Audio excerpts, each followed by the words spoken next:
ம் hi friends, நம்ம வீட்டில் இன்றைக்கி சுக்கிட்டி கீரை நிறைய வளர்ந்துருக்கு. அதனால் இன்றைக்கி வந்து நமக்கு தேவையான சொல்லுங்கள். அப்புறம் ஹாய் ஃப்ரெண்ட்ஸ், நம்ம இன்றைக்கி வந்து சுக்கிட்டி கீரை நிறையா இருக்குது, பறிக்க போகிறோம். நம்ம வாங்க போய் பறிக்கலாம். போய் பறிங்க சுக்கிட்டி கீரையை. Okay bye. இன்னும் பறிக்கவே இல்லையே. பாருங்க, நிறைய இருக்குது. சுக்கிட்டி கீரை நிறைய வளர்ந்துருக்குது பாருங்க. சூப்பரான கீரை நம்ம வீட்டில் தளைஞ்சது.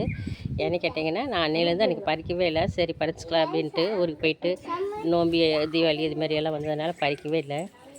அதனால் சரி இன்றைக்கி பறிச்சிடலாம், இருட்டோம்னா இன்னும் நிறைய கீரை வளர்ந்துரும் அப்படின்னு சொல்லிவிட்டு இன்றைக்கி தேவையான கீரையை நம்ம பறிச்சுக்கலாம். கொண்டா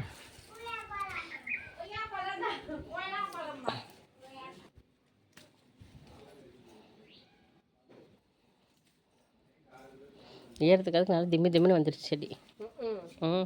நல்லா சுக்கிட்டி கீரை வளர்ந்துருச்சு, மரமாட்டம் வளர்ந்துருச்சு. பாரு போதும் பாப்பா, போதும். அப்புறம் மறுபடியும் வர காய் வேறு பொரியல் பண்ணுறோம்ல, காய் பொரியல் பண்ணிக்கலாம். போதும், ஒரே நிலையில் செய்ய வேண்டாம். சரி இந்த பிடிங்க, இது நல்லா 2 கையிலும் பிடிங்க, கத்தி பட்டுற போது கையில். பாருங்கள் ஃப்ரெண்ட்ஸ், சுக்கிட்டி கீரை சூப்பராக எவ்வளோ வளர்ந்துருக்கு பாருங்கள். இதில் புல்லும் பார்த்திங்கன்னா காயெல்லாம் இருக்குது.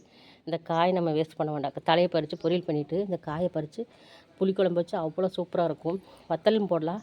ஆனால் வத்தல் போடுற அளவுக்கு இப்போ வந்து வெயில் வராது. அதனால் நம்ம வந்து அப்படியே வச்சுருந்து ஃப்ரெஷ்ஷாக வச்சுருந்து சுக்கிட்டி கீரை காயை வந்து குழம்ப வச்சுக்கலாம். புளிக்குழம்பு சூப்பராக இருக்கும். பாருங்கள், வீட்லேயே தளைஞ்சதுனால பாருங்கள், மருந்தடிக்காத சுக்கிட்டி கீரை பச்சை பசியான்னு சூப்பராக இருக்கும் பாருங்கள். ஆனால் வந்து இது சாப்பிடும்போது வயிற்று புண்ணும் வாய் புண்ணும் அப்புறம் வந்து பார்த்திங்கன்னா நுரையீரலெல்லாம் பலமாகுன்னு சொல்லியிருக்காங்க. அதனால் எப்போவுமே வந்து இந்த சுக்கிட்டி கீரை வந்து நம்ம வீட்டில் வந்து அதாவது தலையை வச்சுருவோம். ஏன்னு கேட்டிங்கன்னா, அது நமக்கு ரொம்ப முக்கியம். மணியாவுக்கு அல்சர் இருக்கிறதுனால இன்றைக்கி வந்து பறிச்சிருக்கிறோம், கொஞ்சம் பறிச்சுக்கிட்டோம்.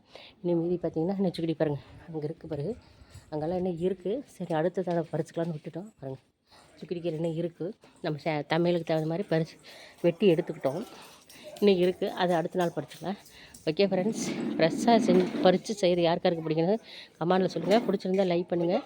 நாங்கள் இன்றைக்கி ஃப்ரெஷ்ஷாக பறிச்சுக்கிட்டோம். Okay bye. சப்ஸ்கிரைப் பண்ணுங்கள். பாய்.